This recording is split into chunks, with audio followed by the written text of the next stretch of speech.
Om Swastiastu. Perkenalkan, nama saya Nyoman Adea Merta dari Universitas Warahmadawa, Fakultas Pertanian, Program Studi Manajemen Sumber Daya Perairan dengan NIM 195412103. Pada video kali ini saya akan mempresentasikan hasil tugas dari mata kuliah Meteorologi Kelautan dan Perikanan yang berjudul Tekanan Udara, Angin, dan Siklon Tropis. Tekanan udara. Konsep tekanan udara. Tekanan udara merupakan tenaga yang bekerja untuk menggerakkan massa udara dalam setiap satuan luas tertentu. Diukur dengan menggunakan barometer. Satuan tekanan udara adalah milibar. Garis yang menghubungkan tempat-tempat yang sama tekanan udaranya disebut sebagai isobar. Tipe dan sistem tekanan udara.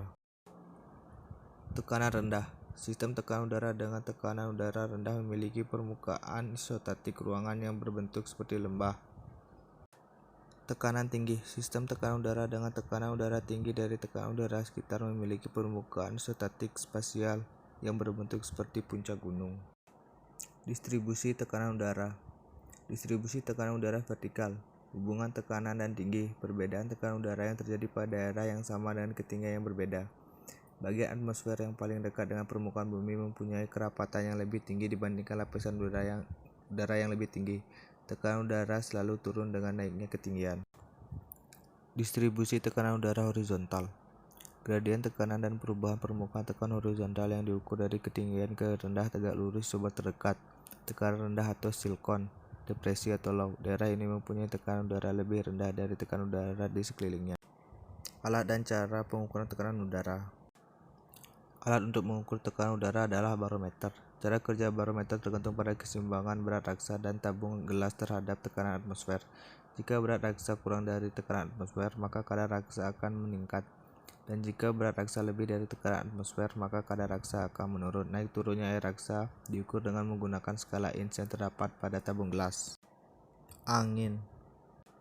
Konsep angin. Angin adalah udara yang bergerak baik secara mendatar maupun secara horizontal dari daerah bertekanan udara tinggi ke daerah bertekanan udara rendah yang terjadi karena adanya rotasi bumi dan perbedaan tekanan udara antara satu tempat dan tempat lainnya. Faktor-faktor yang mempengaruhi pergerakan angin. Pertama, rotasi bumi. Yang kedua, gesekan antara udara. Jenis-jenis angin.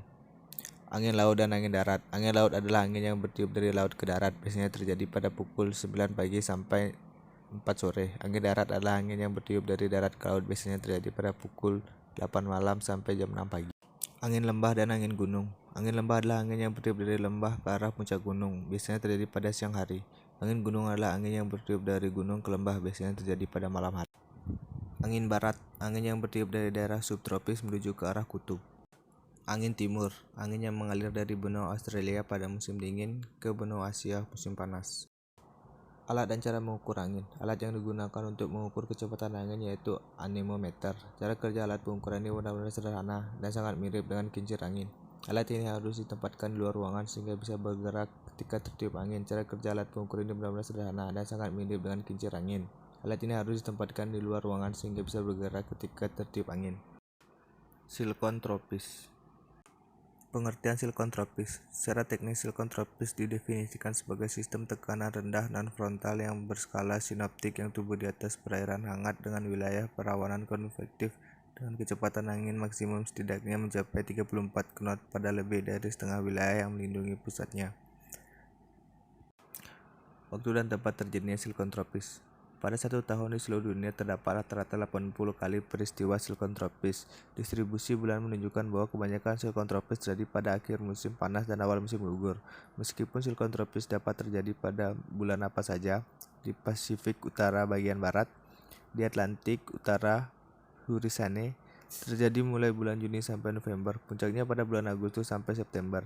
Di Samudra Hindia Utara, badai sering terjadi mulai April sampai Desember dengan puncaknya pada bulan Mei dan November. Di belahan bumi selatan, aktivitas siklon tropis mulai terjadi pada akhir bulan Oktober sampai akhir Mei. Puncak aktivitas siklon terjadi pada pertengahan Februari sampai Maret. Siklus siklon tropis. Tahap pembentukan ditandai dengan adanya gangguan atmosfer. Tahap belum matang. Pada tahap ini wilayah konvektif kuat terbentuk lebih teratur membentuk sabuk perawanan melingkar berbentuk spiral atau membentuk wilayah yang bentuknya relatif bulat. Tahap matang. Pada tahap matang, bentuk silikon tropis cenderung stabil, tekanan udara minimum di pusatnya dan angin maksimum di sekelilingnya yang tidak banyak mengalami fluktuasi berarti. Tahap pelemahan. Pada tahap punah, pusat silikon yang hangat mulai menghilang, tekanan udara meningkat dan wilayah dengan kecepatan angin maksimum meluas dan melebar menjauh dari pusat silikon. Sekian hasil dari video presentasi saya. Terima kasih.